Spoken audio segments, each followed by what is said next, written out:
Now let's get to the really fun part, which is creating eye-catching visuals. Now, why do you think I'm wearing this bright green shirt? To catch your eye. That's one of the tips we'll be learning in today's lesson. Before that, it's important to understand the thumb stopping test. What do I mean by the thumb stopping test? So for example, if I'm on my mobile device and I'm scrolling through, what is going to make my thumb stop and catch my attention? That's the key nowadays with everyone on their mobile device. What's going to make them stop scrolling? What's going to make their thumb stop? So I'm going to share a couple of examples, and I want you to tell me which of these would make your thumb stop.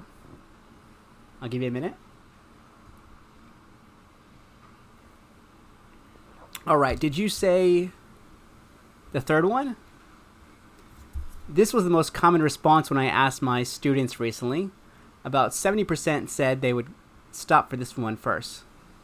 But why is that the case? Why does this one catch our eye and these two maybe get drowned out? What about this makes it special?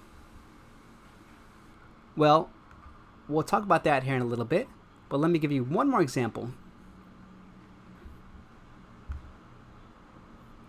All right, so these are three different social ads. Which one had the highest conversion rate, meaning the most people clicked on it? Which one do you think it is? The first one, the second one, or the third one? If you guess the second one, you are right. And once again, we're going to be talking about why that's the case. There is a common trend here. I'll be talking about the 5 things that these specific social ads do very, very well. So really, what caught your eye? The first is leveraging real people. Not talking about stock photos, real people. I'm talking about actual people taking with either your phone or your DSLR, whatever it could be, taking real photos of your employees, your clients, whoever it is, has a better chance of catching your eye. Why? Because as people, we relate more to people than we do objects. So by having real images of real people, people are more inclined to stop and you capture their attention. The other is less text. This is a really, really bad one in the B2B space where people see one specific social post and they want to cram as much text to it as humanly possible. That's a huge mistake. If you look at some of the best-selling ads of all time, they are short and simple. It's usually a tagline, one object, and lots of white space. So you can get a lot of inspiration from the old school ads, probably more than you can from modern day social posts. So when it comes to text, less is more. Another thing that goes back to old school advertising is one object.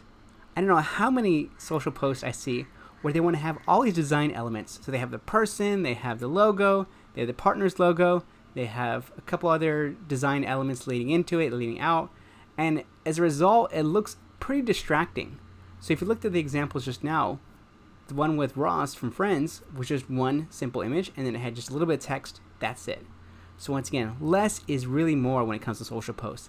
Less text and only one focus object. Another one which you probably have caught, based on my shirt, is brighter colors. If I was wearing a gray shirt or a black shirt, more likely I'm going to fade out on camera. And the same is true when you're on social post. When you're putting out, dull colors, then chances are your eyes are going to go right past it. Now, caveat for some of you is you may have dull corporate colors, and I think there's some way you can get around that, maybe changing some of the elements, or maybe having less of the dull colors and more of the focal object, like we saw in the example just now. So there are some ways you can get around it, but in general, brighter colors tend to attract people's attention. That's why you see Amazon has the orange, McDonald's has the yellow, Coca-Cola has the red. Why? Because they know those colors are going to capture your attention. And then, as you just saw right now, pop culture references. So obviously, when I asked my students who were quite young, early 20s, they said the reason that caught my eye is because it was Ross from Friends. Now, that is a pop culture reference that if you still pull people my age, they will be like, yes, that'll capture your attention. So leveraging pop culture references can be a great way to capture someone's attention and really break from the monotony.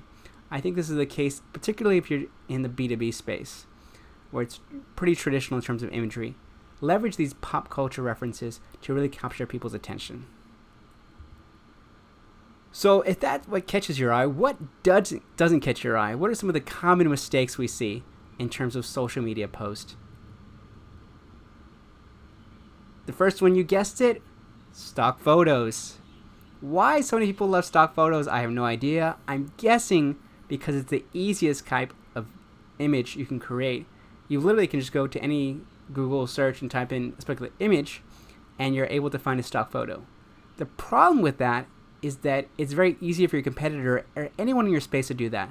So I have audited multiple brands, and I've seen the same images on multiple brands, even in the same space. So as a rule of thumb, try to do it not that often. Leverage as many as you can of real people, real objects as possible. Once again, here's another example I see of too many objects. Once again, where is your eye supposed to go in this example?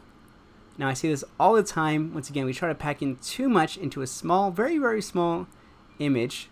And so this is definitely one of the common mistakes I see. The third one is too much text. Once again, I see this all the time with so many social brands. So it's important that, once again, you're really limiting it.